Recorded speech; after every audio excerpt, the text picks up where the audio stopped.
Hello বন্ধুরা, globe Bangla চ্যানেলে আপনাদের স্বাগত জানাচ্ছি। দীর্ঘ 4 বছর পর অর্থাৎ 2020 সালের পর এই 2024 সাল আলু চাষি এবং ব্যবসায়ীদের জন্য স্বর্ণযুগ বলা যেতে পারে। একে স্বর্ণের বছর বলতে পারি, অমৃত সালও বলা যায়। 4 বছর কৃষকদের লোকসানে চলতে চলতে এবার দেখছেন লাভের মুখ। গোটা রাজ্যে এমনকি গোটা দেশে আলু চাষ কিছুটা কম হওয়ার কারণে, প্রাকৃতিক বিপর্যয়ের কারণে আলুর উৎপাদন কম হওয়ার জন্য এবারে চাঙ্গা আলুর বাজার দর।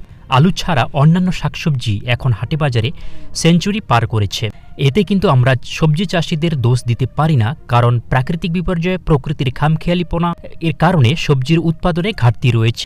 এর সাথে কিছু অসাধু ফরেদের কারণেও দাম বৃদ্ধি ঘটে থাকে। প্রকৃত চাষিরা কিন্তু খুব একটা বেশি দাম পায় না। এদিকে আলুর দাম বৃদ্ধি পেলে সরকারের টনক নড়ে যায়, বিভিন্ন পদক্ষেপ শুরু করে দেয় দাম নিয়ন্ত্রণের জন্য। যেহেতু আলু স্টোরে সঞ্চিত থাকে, তাই আলুর বাজারকে কিছুটা কন্ট্রোল করতে পারে সরকার। হিমঘরে আলু সংরক্ষণ করতে কৃষক এবং ব্যবসায়ীদের অনেক টাকা খরচ করতে হয়। এদিকে আলুর চাষ করতেও অনেক খরচ বেড়েছে চাষিদের। লেবারের হাজিরা বৃদ্ধি, জমির চাষ, জৈব সার, রাসায়নিক সার, এমনকি কীটনাশক ওষুধের দামও অনেক বৃদ্ধি পেয়েছে। এইসব দাম বৃদ্ধি সরকারের নজরে পড়ে না, শুধু আলুর দাম বৃদ্ধি পেলেই সরকার পদক্ষেপ নেওয়া শুরু করে দেয়। এই বিষয়ে আজকে পত্রিকায় প্রকাশিত একটি প্রতিবেদন তুলে ধরছি। এখানে বলা হয়েছে, হিমঘর থেকে বের করার পর স্থানীয় পাইকারি বাজারে এখন জ্যোতি আলু বিক্রি হচ্ছে 26 টাকা কেজি দরে। কলকাতার খুচরো বাজারে ওই আলু সাধারণ ক্রেতারা কিনছেন 34 টাকা করে। আলু ব্যবসায়ীদের বক্তব্য, খুচরো বাজারে দাম এখন এতটা বেশি হওয়া উচিত নয়, 32 টাকার মধ্যেই দাম থাকা উচিত। এক শ্রেণীর খুচরো বিক্রেতা পরিস্থিতির সুযোগ নিয়ে দাম বাড়িয়ে দিচ্ছেন বলে অভিযোগ উঠছে। আলুর দাম আগামী দিনে আরও বাড়বে কিনা তা নিয়ে সরকারি মহলে উদ্বেগ রয়েছে।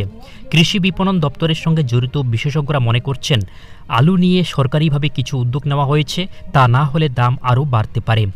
ফলন কম হওয়ার জন্য এবার চাষিরা আলুর দাম তুলনামূলক বেশি পেয়েছিলেন।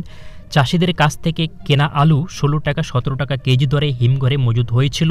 হিমঘরের ভাড়া ও অন্যান্য খরচ মিটিয়ে এখন আলু বের করতে হচ্ছে। প্রগতিশীল আলু ব্যবসায়ী সমিতির কর্তা লালু মুখোপাধ্যায় জানিয়েছেন, যারা হিমঘরে আলু রেখেছেন তাদের এখন কেজিতে 2 টাকা মতো লাভ থাকছে। আগামী দিনে দাম আরও বাড়বে কিনা তা নির্ভর করছে চাহিদার উপরে। বৃষ্টি কম হওয়ার জন্য সবজির দাম বেড়েছে, এর জন্য সবজির চাহিদা কমে গিয়েছে, কিন্তু উল্টো দিকে বাজারে আলুর চাহিদা বেড়ে গিয়েছে। এই পরিস্থিতির সুযোগ নিয়েই দাম বাড়িয়ে দিচ্ছে কেউ কেউ।